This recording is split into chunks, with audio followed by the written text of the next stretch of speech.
If something is successful, massive corporations will find a way to milk it dry. It's just how the world works. It doesn't matter whether it's an influencer, a movie franchise, or a video game series. And while there are countless examples of developers running franchises into the ground, there are just as many cases where a series thrives and cements itself as legendary. The best franchises don't necessarily churn out a new game every year, at least not without maintaining an absurd level of quality. Some sustain themselves by monetizing an online component, endlessly re-releasing editions, or capitalizing on DLC. Others, like Valve or Epic Games, don't even need to rely on sequels, as they have far more profitable revenue streams, keeping them afloat. This is more relevant than ever because game development cycles have become significantly longer, and while some companies still pump out annual releases, others have left major franchises untouched for over a decade, shifting focus to new IPs with varying results. And then, sometimes, a series finally gets a new installment, and it's not exactly what fans were hoping for. Other times, older series don't get the same triumphant return. Instead, they're left to gather dust, fading away from memory as the industry moves on.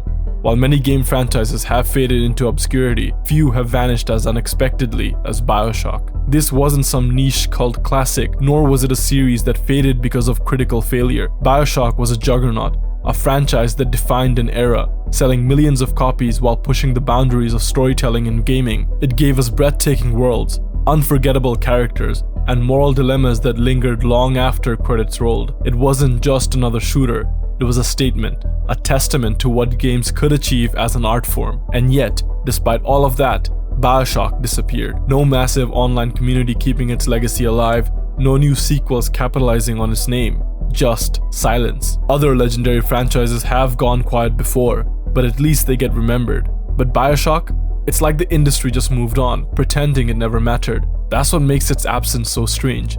It wasn't a game of irrelevance or bad sales. It didn't get buried under a wave of better games. It had everything going for it and then nothing. So today, I want to dive into Bioshock. What made it groundbreaking, why it captivated players, and most importantly, how a franchise this beloved ultimately faded away. To understand why Bioshock was so special, we need to go back to its origins. Released in 2007, Bioshock wasn't just another first-person shooter. It was a game that redefined storytelling, world building, and player agency in ways that few games before had achieved. Developed by Irrational Games and led by visionary director Ken Levine, Bioshock transported players to the depths of the Atlantic Ocean, into the decaying Art Deco nightmare of Rapture. But Bioshock wasn't just about the setting, it was about ideas. It was a game that dared to ask deep, philosophical questions while wrapping them in an atmosphere of dread and mystery. It played with themes of free will, objectivism, and the consequences of unchecked ambition. The moment you first stepped out into the bathysphere and saw the ruined grandeur of Rapture, you knew this wasn't just another shooter, it was something more. Bioshock 2 took players back to Rapture, but flipped the perspective, putting them in the boots of a Big Daddy.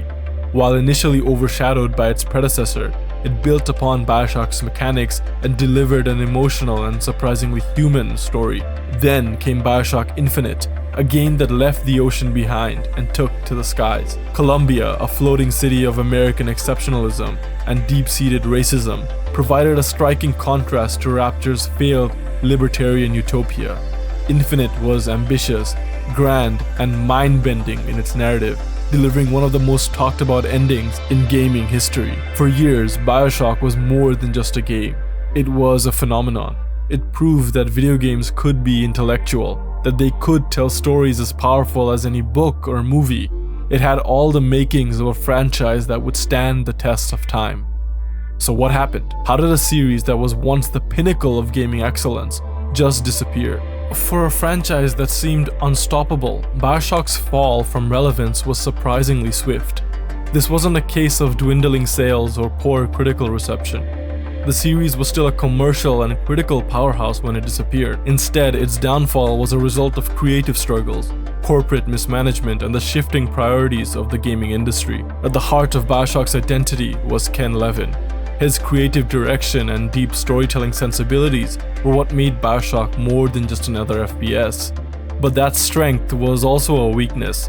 Levine was known for being an uncompromising perfectionist, someone who was willing to scrap an entire idea if they didn't match his vision. This was evident in Bioshock Infinite's development, which was nothing short of chaotic. By the time Bioshock Infinite was announced in 2010, Ken Levine and his team at Irrational Games faced an almost insurmountable task. They needed to deliver a sequel that not only lived up to the original Bioshock, but surpass it. Expectations were sky high, and the scope of the game was more ambitious than anything they had attempted before. From the beginning, Infinite aimed to push the boundaries of storytelling and gameplay, promised a living, breathing city in the sky that would dynamically react to the player's action. However, as the development progressed, it became clear that many of these ambitions would not make it into the final game. The Bioshock Infinite we got was drastically different from what was initially planned. Early versions of the game featured far more reactive AI, a deeper emphasis on Elizabeth's abilities, and entire gameplay systems that were ultimately scrapped.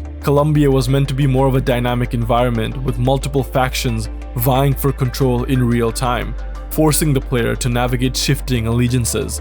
Songbird, Elizabeth's guardian, was also intended to play a much larger role in the gameplay, acting as a looming presence akin to Resident Evil's Mr. X. However, as deadlines loomed and technical limitations became apparent, many of these ideas were scaled back or removed entirely. Reports from former developers paint a picture of grueling development cycles riddled with internal chaos and burnout. Employees at Irrational Games endured long crunch periods, with deadlines repeatedly pushed back as Levine revised major aspects of the game.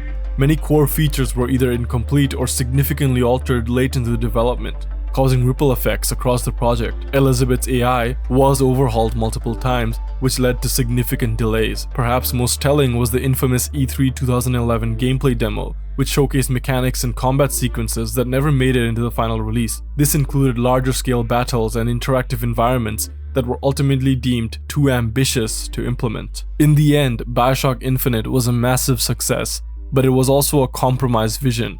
While the game was critically acclaimed and commercially successful, many of the mechanics that had been promised were missing or heavily altered. The final version also had a more linear structure than originally intended, as the team simply didn't have the time to develop the dynamic elements they had envisioned. After Bioshock Infinite, multiple attempts were made to expand the franchise, but none ever came to fruition. Rumors circulated about a potential Bioshock game set in Antarctica during the Cold War, introducing another isolated ideological utopia, this time inspired by Soviet-era politics.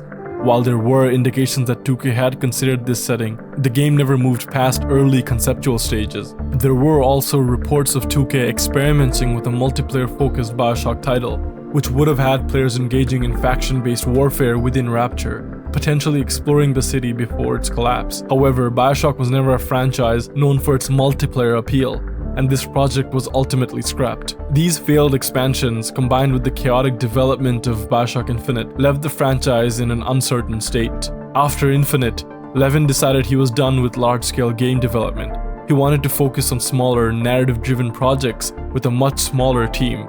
This led to the dissolution of Irrational Games in 2014, leaving the future of Bioshock in limbo.